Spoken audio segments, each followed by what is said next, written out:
At your home. जी हाँ बच्चों, आप घर पे ठीक ठाक होंगे और आपके भले चंगे होने की मैं उम्मीद करता हूँ। साथ में ये भी उम्मीद करता हूँ आप इन वीडियोस के जरिए, इन PDF फाइल्स के जरिए जो है अपनी नोटबुक कंप्लीट कर रहे होंगे। आज मैं आपके सामने आया हूँ 12th इकोनॉमिक्स से चैप्टर नंबर 5 को लेके, और इस चैप्टर का नाम है इंडियाज फॉरेन ट्रेड। हाँ, इंडिया का फॉरेन ट्रेड कैसा है।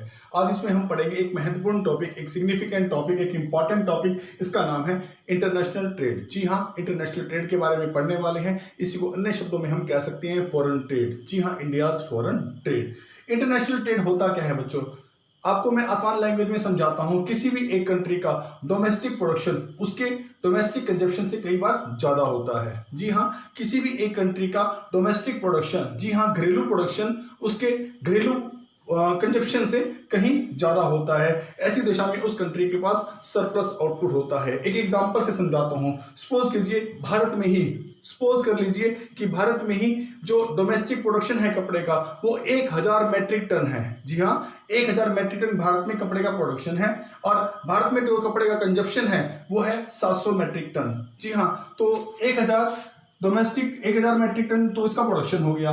इसकी कंजप्शन भारत में कितनी है, 700 मैट्रिक टन की। तो भारत के पास कितना कपड़ा बच गया, 300 मैट्रिक टन जो है कपड़ा सरप्लस आउटपुट के रूप में बच गया। अब भारत इस कपड़े का करेगा क्या, ये कंट्री इस कपड़े का करेगी क्या, क्योंकि ये तो सरप्लस है। तो कंपनी इस कपड़े को किसी एक ऐसी कंट्री को एक्सपोर्ट कर देगी जिस कंट्री को ऐसे कपड़े की जरूरत है, और वहां से धन कमा लेगी। जी हाँ, कहना मैं ये चाहता हूं कि इस दुनिया की हर कंट्री, इस संसार की हर कंट्री कुछ गुड्स को एक्सपोर्ट करती है और कुछ जरूरत की चीजों को इंपोर्ट करके मंगवा लेती है। जी हाँ, एक्सपोर्ट इंपोर्ट गुड्स और सर्विसेज का जब कंट्रीज को अक्रॉस करके होता है, जी हाँ बॉर्डर को अक्रॉस करके जो होता है उसे हम इंटरनेशनल ट्रेड कह देते हैं। आसान शब्दों में मैं ये कहना चाहूंगा कि जब गुड्स और सर्विसेज का हम एक्सपोर्ट या इंपोर्ट करते हैं across the countries, across the border को पार करके गुड्स को या तो मंगवाते हैं या गुड्स को भेजते हैं।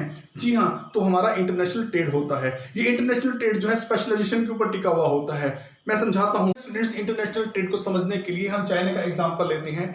चाइना जो कि एक ऐसी कंट्री है जिसको कि इलेक्ट्रॉनिक सामान के अंदर जो है स्पेशलाइजेशन प्राप्त है। जी हाँ, इंटरनेशनल ट्रेड समझाने जा रहा हूं। चाइना को जो है इलेक्ट्रॉनिक गुड्स के प्रोडक्शन में स्पेशलाइजेशन प्राप्त है, इसीलिए स्पेशलाइजेशन प्राप्त होने की वजह से उस पर इलेक्ट्रॉनिक गुड्स जो है वो ज्यादा प्रोड्यूस करती है। जी हाँ, उसका डोमेस्टिक प्रोडक्शन उसके डोमेस्टिक कंजप्शन से ज्यादा है। वैसे भी जो चाइना का नैरेटिव है वो एक्सपोर्ट करना ही है, इसीलिए उसके पास सरप्लस आउटपुट होता है इन सभी इलेक्ट्रॉनिक गुड्स का। जी हाँ, दूसरा चाइना के अंदर जो अच्छी टेक्नोलॉजी होने की वजह से और चीप लेबर होने की वजह से उसके यहाँ जो प्रोडक्शन की कॉस्ट है वो लो प्रोडक्शन कॉस्ट आती है बच्चों।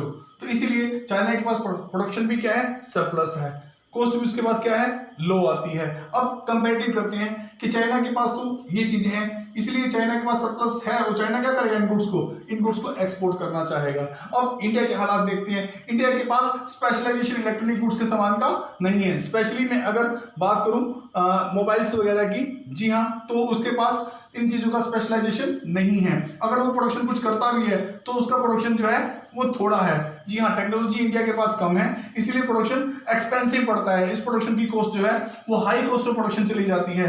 तो अब कंपेयर करेंगे, क्या इंडिया चाइना से सामान मंगाएगा, क्योंकि चाइना, इंडिया को यहाँ जरूरत है इंपोर्ट करने की, चाइना यहाँ कर सकता है एक्सपोर्ट। इंडिया को इन सामान की जरूरत है, इंडिया कर सकता है इस चीज को एक्सपोर्ट। जी हाँ, जिन गुड्स को चाइना को स्पेशलाइजेशन प्राप्त है और जहां पर उसकी कंपैरेटिवली कॉस्ट कम आती है, देखो इंडिया में कॉस्ट ज्यादा है, ठीक है, इंडिया के पास स्पेशलाइजेशन भी नहीं है, चाइना के पास कॉस्ट भी कम है, स्पेशलाइजेशन भी और सरप्लस आउटपुट भी है। वो अपने सरप्लस आउटपुट को अपनी कंट्री से निकालना चाहता है, अर्थात वो एक्सपोर्ट करना चाहता है और पैसे कमाना चाहता है। इंडिया को इन सभी सामान की जरूरत है। इंडिया अपने यहाँ प्रोडक्शन करता है तो महंगा पड़ता है, टेक्नोलॉजी इतनी है नहीं, स्पेशलाइजेशन इतना है नहीं, मजबूरी है इंडिया इस सामान को चाइना से क्या कर लेगा, इंपोर्ट कर लेगा। इस तरह कहीं से एक्सपोर्ट ऑफ गुड्स और कहीं पर इंपोर्ट ऑफ गुड्स। अगर एक्सपोर्ट ऑफ गुड्स और इंपोर्ट ऑफ गुड्स को अक्रॉस द कंट्री करते हैं तो बेटा वो हो जाता है इंटरनेशनल ट्रेड। जी हाँ, मैंने आपको बताया था कि इंटरनेशनल ट्रेड जो है स्पेशलाइजेशन बेस्ड है और इसमें कंपैरेटिवली कॉस्ट को इवैल्यूएट किया जाता है कि किस कंट्री में कम पड़ रही है। अगर हम अपने यहाँ उत्पादन करें